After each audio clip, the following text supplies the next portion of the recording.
Bonjour à tous, j'espère que ça va bien. Aujourd'hui on va faire un petit risotto asperges champignons.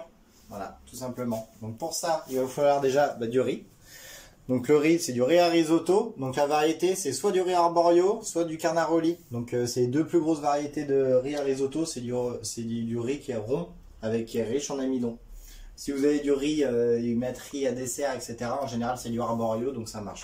Pour le riz à riz au lait, ça marche très bien pour le risotto aussi. Donc le riz, très important. Du vin blanc, du beurre, de l'huile d'olive, du sel, du poivre, un peu de piment. Là, j'ai fait 1 litre de bouillon de légumes. Donc soit vous utilisez un bouillon cube, ou sinon vous faites un bouillon de légumes avec un peu d'oignon, carottes, voilà ce que vous avez sous la main.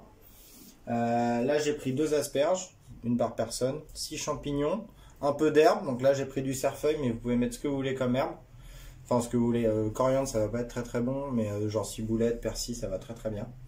Un oignon, une petite gousse d'ail, une petite branche de thym si vous avez. Voilà. Première étape, on va commencer la cuisson du riz. Déjà, on va commencer par ciseler l'oignon. Donc là, je l'ai épluché. Et on va venir le ciseler très finement.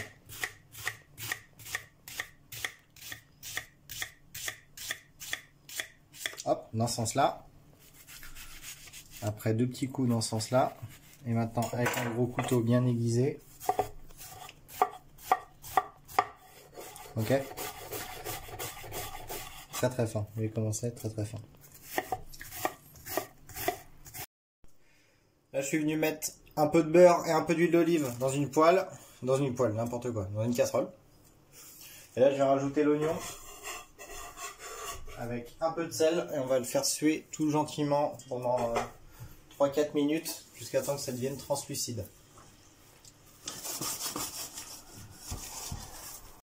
Nos oignons sont bien sués. On voit, ils commencent à devenir translucides. Maintenant, on va ajouter notre riz. Donc les proportions, c'est environ un petit verre pour 2 personnes. Ça gonfle énormément. Donc le riz, je le mets comme ça, je le rince surtout pas. Et là, on va continuer. On va le faire... En fait, il faut qu'il devienne translucide. Il ne faut surtout pas qu'il y ait de coloration. Il faut faire un peu saisir le riz sans coloration, en fait, tout doucement. Donc là, ce que je vous apprends, c'est pas un risotto traditionnel italien, mais on va essayer de s'en rapprocher au maximum. Que normalement un risotto italien ça se fait dans une poêle et normalement à l'avance on trie les grains de riz, c'est à dire que dès qu'il y a un grain de riz qui est cassé on le sépare parce que s'il est cassé c'est à dire qu'à l'intérieur l'amidon va s'éclater et ça va apporter une mauvaise texture au risotto. Donc normalement dans les restaurants étoilés italiens on trie, il y a un apprenti toute la journée il trie les grains de riz de risotto pour savoir ceux qui sont cassés ou pas. Donc normalement ça se fait à la poêle et on le remue, on ne met jamais de cuillère à l'intérieur, sauf là pour que ça soit plus facile. Moi je vais le faire avec une spatule souple, une maryse, comme ça ça va pas casser les grains de riz et je vais vous apprendre ça comme ça. Là vous voyez, il est en train de dorer, il commence à devenir un peu translucide, on va attendre encore un peu, 1 ou 2 minutes, mais il ne faut surtout pas qu'il colore.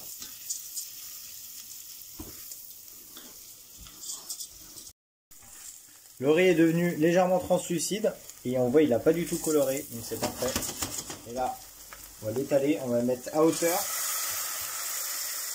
Un peu de vin blanc. Pas beaucoup. Hein. Là, comme vin blanc, j'ai pris du savagnin parce que ça va être pas mal avec les asperges et avec les champignons vu que c'est un peu boisé. Voilà, mais sinon vous prenez un vin blanc sec classique. Donc là, je suis venu tailler mes champignons. Je les ai taillés en 6-8 à peu près. Là, je vais venir éplucher mes asperges. Donc le bois, la partie dure, je vais la retirer. Les pointes, je vais les garder, on les fracture au dernier moment.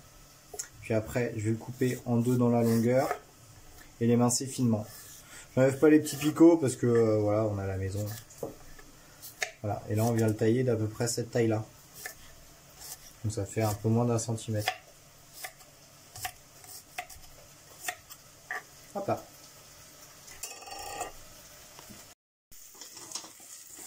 On voit, il n'y a plus du tout de vin blanc dans notre mélange. Riz, oignon, voilà. Là on va venir ajouter un peu de bouillon juste à hauteur. Et à partir de ce moment là, on met un timer à 15 minutes. Un risotto c'est pas un ragoût, ça se cuit à un temps précis parce qu'après le risotto est trop cuit, ça devient de la pâte et c'est pas bon du tout. Donc là on a un timer à 15 minutes. Et maintenant, il va falloir toujours rester dessus pour vérifier qu'il n'y ait jamais un manque de liquide. Il faut toujours que le riz soit baigné dans l'eau. Et toujours rajouter du bouillon au fur et à mesure. Bouillon chaud dans un liquide chaud, toujours. Et bien en remonte pour éviter que ça accroche. En parallèle, poêle chaude, un peu d'huile d'olive. On va venir faire sauter nos petits champignons. Hop là. Champignons, un peu de sel. Et on vient mettre notre thym et une gousse d'ail écrasée. Et là on va venir les faire sauter pendant la cuisson de notre riz.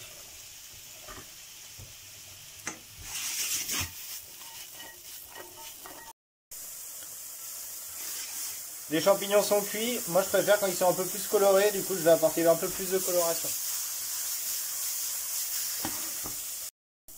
Là les champignons sont pas mal, ils sont bien grillés, j'aime bien. On va rajouter nos petites asperges. On va garder les pointes pour plus tard, on va les mettre au dernier moment vu que ça cuit très rapidement. On va continuer, on va les faire sauter, tout ça. Pas trop cuire les asperges, pas longtemps, juste les faire revenir 1 ou 2 minutes et après on éteint le feu. Et en même temps je vais enlever l'ail et le thym qui traîne. Regardez bien le risotto là, moi au fur et à mesure, je viens mettre du bouillon tout doucement. Il faut toujours qu'il soit mouillé. Au fur et à mesure, je mets à peu près toutes les minutes, je mets un tout petit peu d'eau.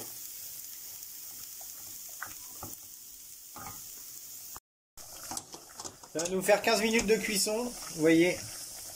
Enfin un peu moins, on est à 14 minutes là. Le riz est quasiment cuit, on voit l'eau est assez épaisse. Et là ce qu'on va faire, c'est qu'on va venir tout rajouter sur notre mélange. Pour qu'il y ait une évaporation beaucoup plus rapide.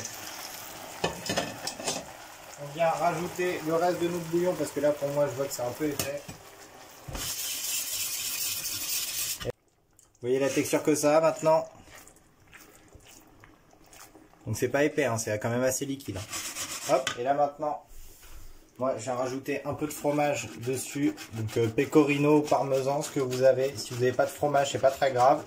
Normalement, si vous faites avec des fruits de mer, jamais de fromage. Avec des légumes, avec de la viande, vous pouvez en mettre. Vous avez vu, là, j'en mets pas beaucoup. Et en fait, le fromage, c'est ce qui va servir à lier notre risotto. Normalement, les Italiens, ils font ce mouvement-là pour mélanger le risotto. Ils appellent ça, je sais plus, la cuisson à la vague, c'est ça. Comme ça, ils touchent jamais le riz, comme ça, ils cassent jamais les grains de riz. Et ils le mélangent comme ça pour lier leur risotto. Et là, il faut faire attention, il ne faut pas trop le faire cuire et pas trop le réduire. Là, notre risotto est quasiment lié. On va venir rajouter nos herbes hachées au dernier moment. Dernier moment, un peu de piment, un peu de poivre. On va venir mélanger tout ça. Hop là. Et un petit peu d'herbe. Donc là, mon cerfeuil pour moi.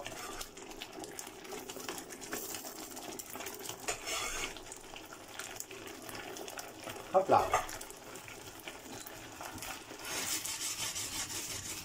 Hop là. Et là, c'est parfait. Et là, on a un vrai risotto. Le risotto, il doit être comme ça. Il doit avoir une texture comme ça. Ça doit se manger à la cuillère. Faut quand on le pose dans une assiette, il se rétale. Pas un risotto à la française où ils les mettent dans des emporte-pièces où ils font des quenelles avec. Ça, c'est une connerie qu'on a inventée en France. Mais ça n'existe pas du tout en Italie. Hop là. Tac. Et là, vous voyez, c'est pas mal. Ça se mange à la cuillère. Il y a une belle texture. Et surtout pas de crème. Jamais de crème dans les risottos. Voilà. Bon appétit!